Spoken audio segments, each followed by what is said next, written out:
안녕하세요. 무기 전문 기자 박수찬입니다. 계엄과 탄핵으로 인해 실시되는 조기 대선인 만큼 국방과 관련된 부분에서 대선 후보들이 어떠한 공약을 내놓는지, 그들이 보관이 어떤 것인지 궁금해질 수밖에 없는데요.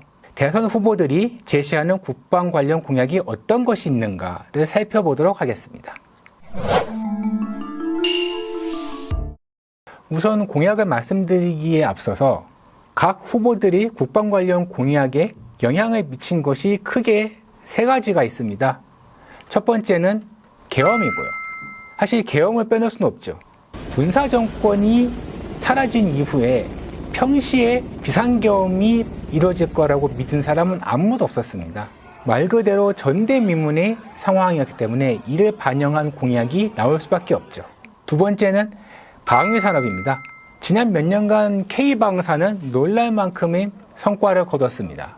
세계 각국에 많은 양의 국산 무기가 수출이 됐고 지금도 수조 활동과 영업 활동이 지속되고 있습니다. 그리고 세 번째는 핵 문제입니다. 윤석열 정부에서 한국과 미국은 핵 협의 그룹을 구성해서 확장 억제의 실행력 강화를 위한 노력을 기울여 왔습니다. 이 세 가지가 앞으로 소개해드릴 후보의 국방 공약에 어떤 영향을 미쳤는지 한번 살펴보겠습니다.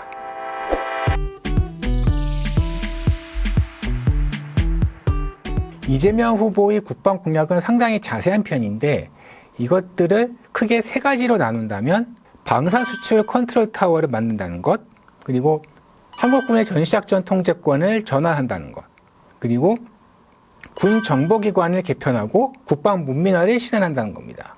중앙선거관리위원회 홈페이지에 등록된 후보의 10대 공약을 기준으로 살펴보면 K방산을 국가 대표 산업을 육성한다라는 내용이 나와 있습니다.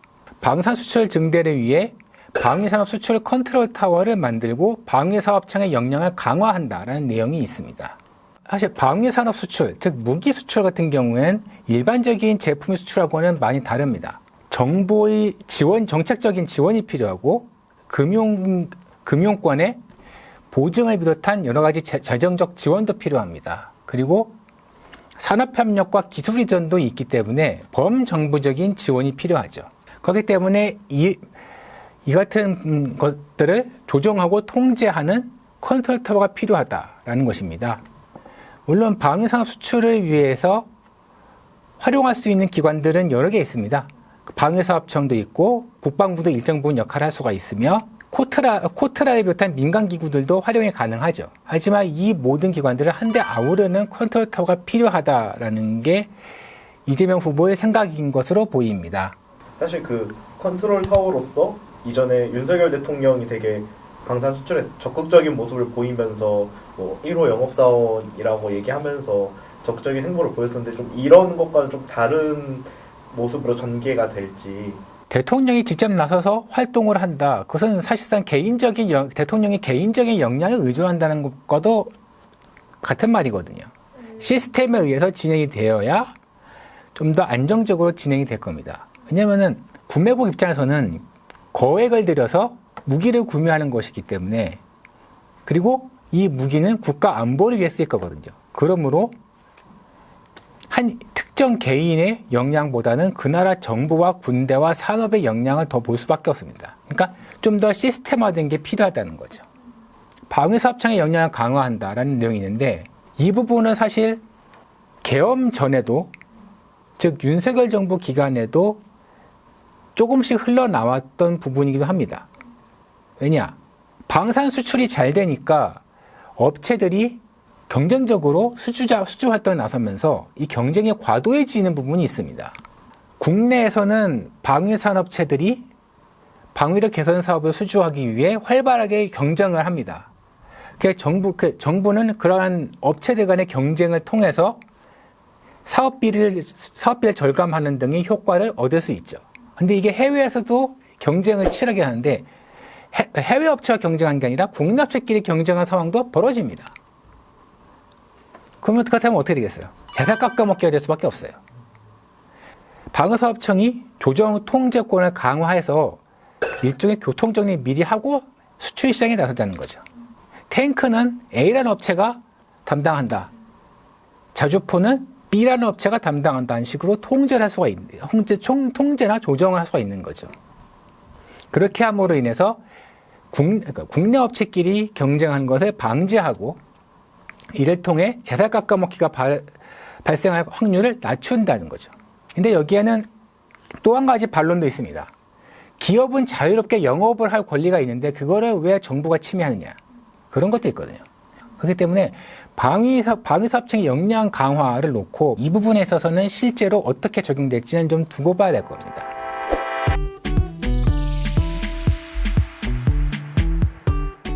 두 번째가 바로 전시작전 통제권의 전환입니다. 한국군의 전시작전 통제권은 지금 한미연합사령부가 담당을 하고 있죠. 군사 주권을 한국군이 다시 가져와서 한국군이 한반도 방위를 주도한다라는 개념으로 하자는 겁니다. 2000년대 초부터 꾸준히 얘기가 나왔지만 아직까지 실현이 되지 않았는데요. 한국군이 전자권을 행사하는 데 필요한 조건을 충족했느냐 못했느냐 그게 문제거든요. 근데 이 조건이 과연 언제쯤 충족할 수 있겠느냐 하는 문제가 나올 수밖에 없죠. 미군이 갖고 있는 역량을 한국군이 그대로 재현해야 된다라고 한다면은 정말 오랜 시간이 걸릴 겁니다. 그렇다고 일정 시간을 정해놓고 그때 전환하자라고 하면은 역량이 다 충족이 안 됐는데 전환하게 될 수도 있거든요. 그러니까 여러 가지 문제가 있습니다. 그리고 전시작전 통제권을 전환한다고 하면 미국과의 협의가 불가피하거든요. 트럼프 2기 행정부가 출범한 상태에서 불확실성이 많은 것은 사실입니다. 트럼프 2기 행정부는 중국을 명확한 표적으로 설정을 하고 있어요. 그리고 유럽과 중동에서는 한 발 빼고 싶어하는 모양새를 계속 취하고 있죠. 모든 군사적, 외교적 역량을 중국과의 대결에 집중하겠다라는 것을 노골적으로 보여주는 겁니다. 그렇다면 한국은 어떻게 될까요? 지금까지는 미국이 북한의 위협으로부터 한국을 방어하는 것에 대해 적극적으로 지원을 해주고 있습니다. 이 기조가 어떻게 될지 모르죠.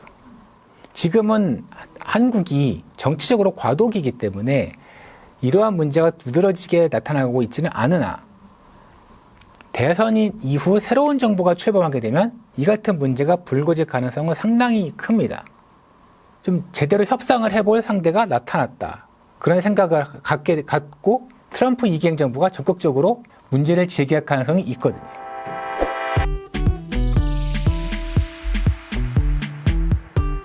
세 번째가 바로 군 정보기관 개편과 국방문민화입니다. 이것이야말로 계엄이 공약에 미친 가장 결정적인 대목이죠.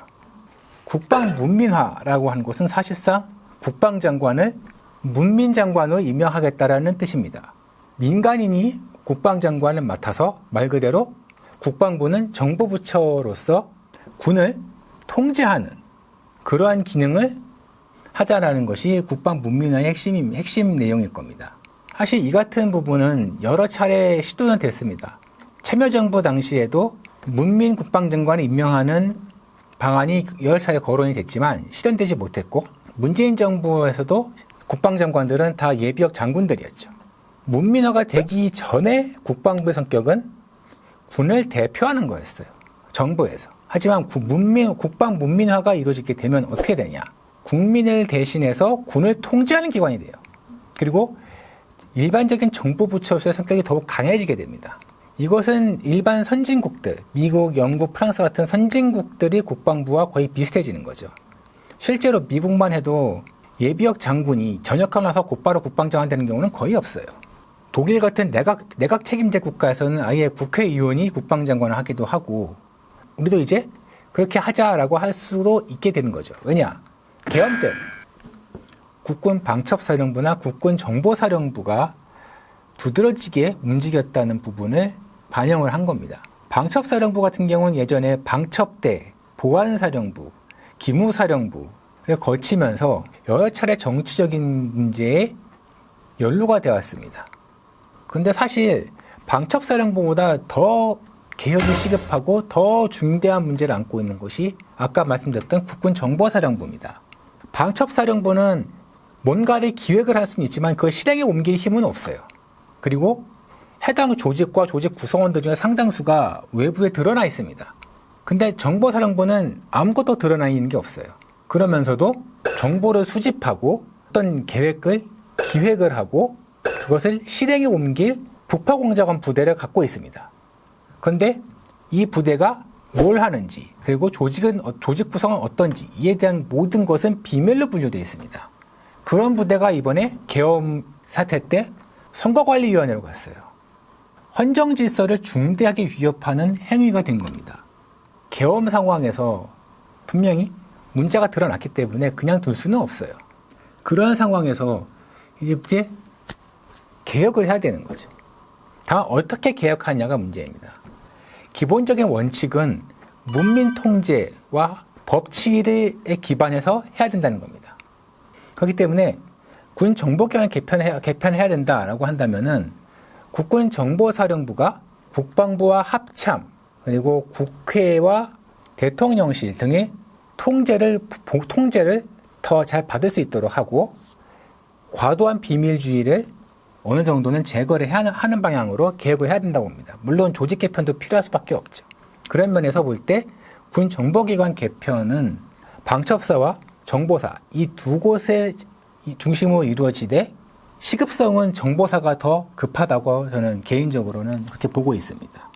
문민화라는 그 텍스트를 봤을 때 아무래도 그렇게 되면은 군의 전문성과 좀 안보 정보 보안과 관련돼서 문제가 생길 수도 있지 않을까라는 생각이 좀 들어서 좀 그런 부분 좀 어떻게 해결을 할 수 있을지. 그 같은 논리가 바로 국방 문민화를 반대하는 가장 큰 논리예요.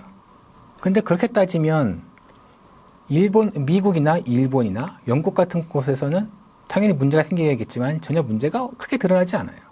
그 나라들은 국방부가 그냥 정보 부처인 거예요. 그러한 전력이나 이런 군사력, 이런 부분, 작전 이런 거는 다 제복 입은 군인들이 하는 거거든요. 우리나라도 합동참모본부가 있어요. 그러니까 국방부를 문민화한다고 해서 100% 공무원으로 채우지는 않아요. 채울 수도 없고요. 현역들이 담당해야 할 분야가 분명히 있습니다. 그 안에서 공무원과 현역 군인들이 같이 근무하면서 업무를 진행하는 겁니다. 그리고 군에 대한 장악력이라고 하는데 사실 국방부가 군을 장악한다고 하는 건 사실 좀 아니거든요. 군을 장악한다고 하는 것은 인사권을 갖고 있는 육해공군 본부들이죠. 물론 국방장관이 할 수는 있어요. 하지만 그건 지금까지 예비역 장군들이 국방부 장관을 하면서 자기가 예전에 했던 경험으로 비추어서 그렇게 장악을 하려고 했기 때문이죠. 그러니까 국방부 장관이라고 하면은 그냥 군을 뭐 지휘하는 그런 것처럼 생각을 하는데 사실 민주주의 사회에서는 꼭 그런 것만 아니거든요. 군을 통제하는 여러 가지 장치들이 있고 그리고 그 안에서 각자의 전문성을 살리는 부분도 분명히 있거든요. 그러니까 그러한 다양한 장치들이 있기 때문에 사실 그 부분은 크게 걱정하지 않아도 될 것 같습니다.